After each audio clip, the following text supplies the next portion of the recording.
They say the well at the edge of Brier Hollow only screams when someone is about to de-end last night. It screamed for me. They say every town has a secret. Brier Hollow has a well. Not just any well, an ancient stone maw that breathes cold air in the dead of summer and echoes with a voice no one dares to speak of. I'd lived there for 26 years and heard it only once. That was enough.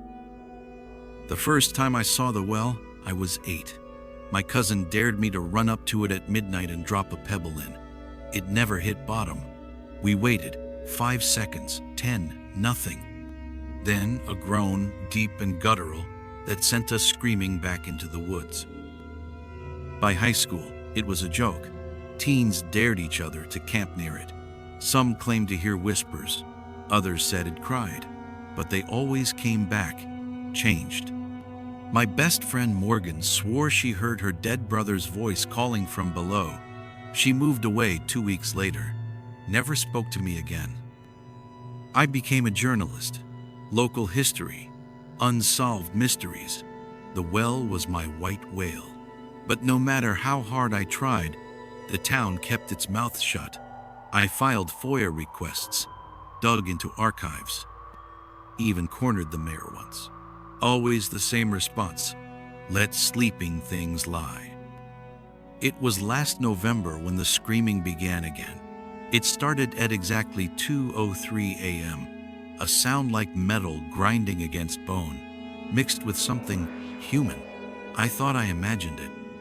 But the next morning, my neighbor's dog was found dead.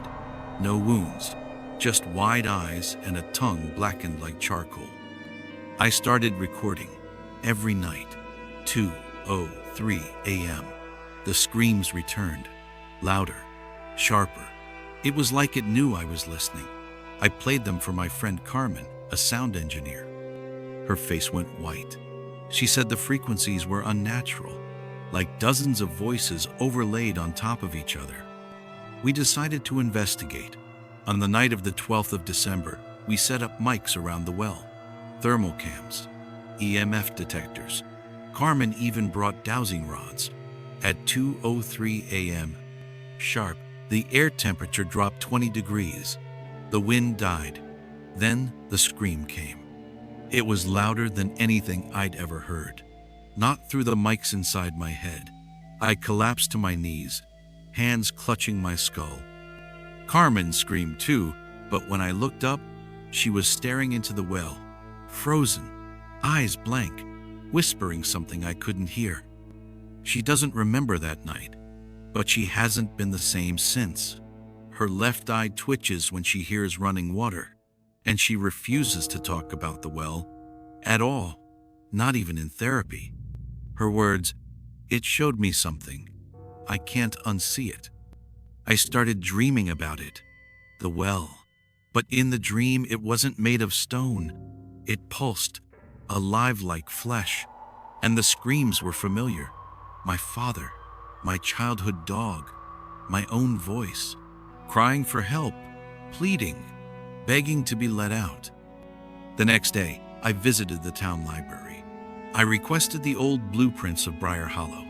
There were no official records of the well, but a yellowed map from 1831 labeled it as the mouth. No well, just that word, in all caps.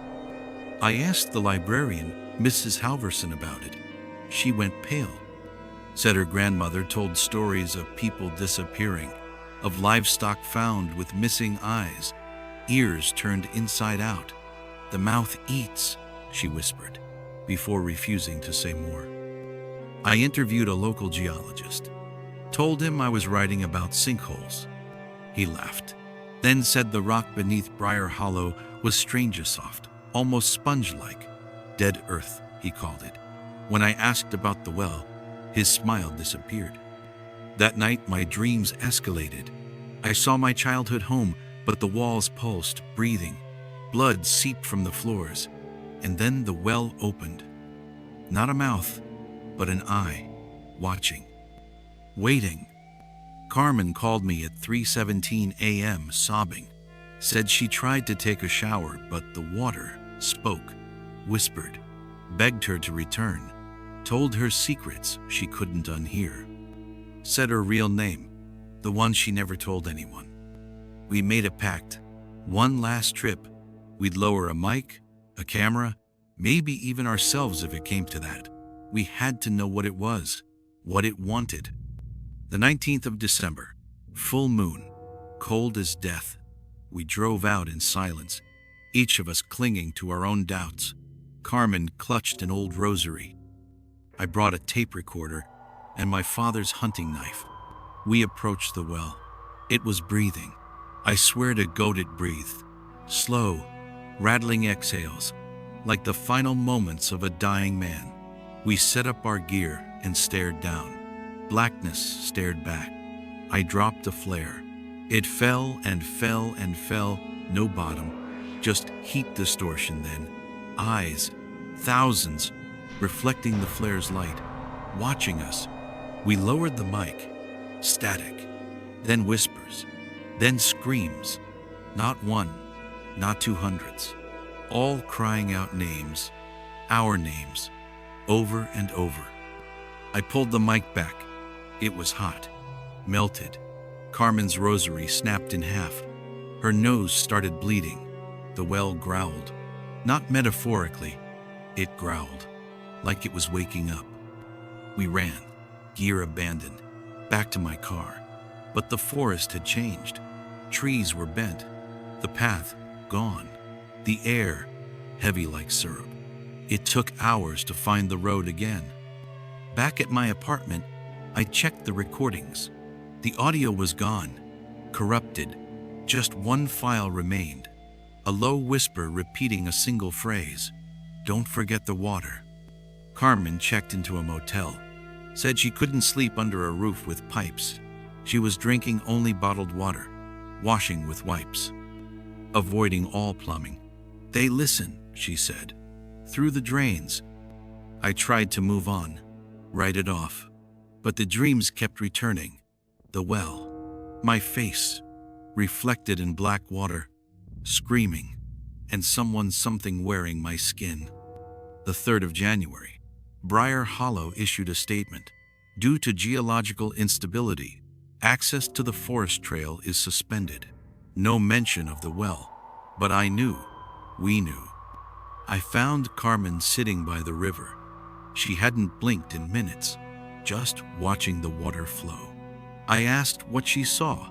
She whispered, us, drowning, over and over. I asked if we should go back.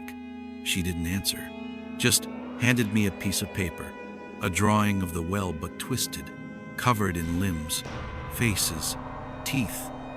I showed it to an art therapist.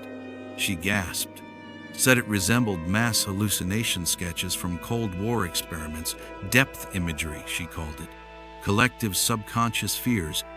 I tried to find help. I reached out to a retired priest. He agreed to meet. He never showed. Found dead in his home, drowned in his sink. The police ruled it a stroke, but I saw the autopsy photo.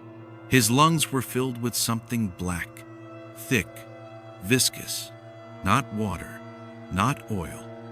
The town grew quiet, fewer people outside, store shelves emptied. One night, I heard screams again, not just the well, the whole town. Echoes in every drain, every faucet. The 17th of January, Carmen disappeared, left her phone, keys, everything. I found a single note. The mouth is hungry. I must feed it. I haven't slept since. I keep hearing voices. My mother's lullaby. My childhood laugh. But they come from the shower drain, from the kitchen sink. They're not mine anymore. I visited the well one last time. It was waiting, still breathing. The wind carried a single word. Come. I climbed over the stone lip of the well, rope clipped to my waist, camera strapped to my chest. The darkness below swallowed the light before it could touch the stone. The air was thick, wet, metallic, like breathing through a mouthful of pennies. 10 feet down, then 20. The stone walls began to change. Carvings, Symbols I didn't recognize, but felt familiar, like they were drawn from a language I used to speak in dreams. 30 feet. My flashlight flickered. Then came the sound like someone exhaling right behind my ear. I turned quickly. Nothing. Just blackness and rope above me, and the feeling that I wasn't descending alone. I touched the wall. It pulsed. The stone was no longer cold. It was warm, alive. I yanked my hand back, but a mark remained faint, like a bruise shaped like an open eye. My radio crackled. "You're almost there," Carmen's voice said. But I hadn't told her I was going, and she'd been missing for weeks. I tried to answer, static.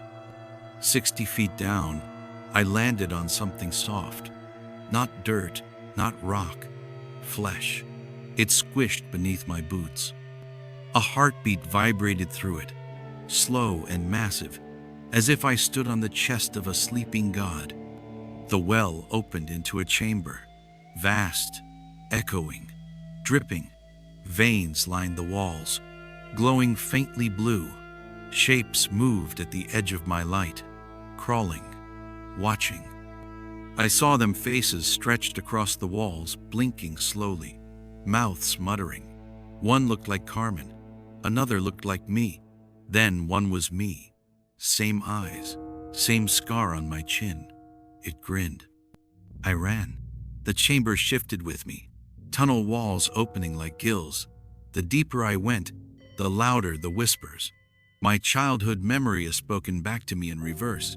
A voice called out, "Your body is not your own." I screamed back. The chamber laughed. I felt fingers brushing my neck, but there was nothing there. Then I found a door, wooden, rotted, freestanding in the void. I opened it. Inside was my bedroom, as a child, exactly as it had been, except water dripped from the ceiling, and my bed breathed. A figure sat on the bed. It was me, 8 years old, crying. "You left me down here," he sobbed. "You promised you'd come back." I stepped closer. He lunged. His face split open into 1,000 teeth. I fled through the door. The hallway beyond was endless. Mirrors lined the walls, each showing a version of me, dying, drowning, screaming. Some just stared. One smiled. I smashed a mirror. Behind it, nothing, just black water, still and deep. I reached in. A hand grabbed mine, not pulling me in, holding on, desperate. I whispered, "Who are you?" It replied in my voice, "You were never one. Only many, only echoes." I yanked my hand back. My skin burned. The mark on my palm glowed. Further in, I reached what I can only describe as a cathedral, made of bone, towering, silent. At the altar stood Carmen, her eyes empty, her mouth full of water, spilling slowly. She pointed at the ceiling. There, carved in massive letters, "The well remembers all who forget themselves." I screamed her name. She said only, "You're already part of it." The cathedral collapsed. Water flooded in, thick, black, boiling. I ran, but the passageways folded, reshaping like muscle flexing around me. I could hear every drop whisper my name. I surfaced in a tunnel that led back to the shaft. I began to climb, but the rope was gone, just wet stone. I climbed with fingers and nails, scratching, bleeding. Halfway up, I looked down. The chamber below pulsed like a lung. The faces sang, a lullaby my mother used to hum when I had nightmares. I almost let go, but I made it, crawled out, gasping, alive. The woods were silent, stars above Mirong, different constellations. The trees looked older, taller, the air still. I staggered to my car. Carmen sat inside, humming, just like the note had said. She looked at me, tilted her head. "Did it show you?" she asked. I nodded. We didn't speak as I drove. The trees seemed to lean in as we passed. Every puddle rippled as we neared. The well had followed us, inside us. Back in town, people stared, not at us, through us, as if we were already gone. Or maybe we never came back. Maybe those are still down there. I tried to upload my footage. Files vanished. My hard drives overheated. Even the handwritten notes warped. The words bled into each other, forming only one phrase. The mouth opens. I went to church. The priest refused to let me in, said I reeked of deep things, gave me a bottle of holy water and shut the door. I poured it down the sink. The drain screamed. The metal warped. The faucet began weeping rust. I haven't used tap water since. Every night, at 2:03 a.m., I hear it. Not just the well, my own voice. From the bathroom, the kitchen, the reflection, calling me down. Carmen stopped speaking last week. Only writes now. Pages and pages of symbols. Same ones from the well. She smiles all the time. Too much, too wide. Last night, I woke to find water pooling beneath my bed. No leaks, just rising, cold, still. My reflection stared up, blinking when I didn't. I tried to leave Brier Hollow. The highway looped. Every sign led me back. Gas never emptied. The sky never changed. We're inside something now. I've stopped trying to explain. This isn't a story. It's a warning. And if you're still listening, it's already too late. The well doesn't want worship. It wants memory, identity. It wants you to see yourself in its eye sand, forget who you were. There are no ends here, only loops, only layers. Carmen and I exist in many forms now, some still climbing, some still falling, some screaming endlessly beneath the water. I'm recording this from the edge of the woods, 100 yards from the well. Carmen's in the car, humming something under her breath. She hasn't stopped since we arrived. It's 2:02 a.m. I know what's coming. If you hear this, and the screaming begins again, don't go looking. Don't try to find the well, because it will find you first. Thank you for listening. If this story stayed with you, subscribe for more mysteries that whisper in the dark, and I'll see you in the next episode.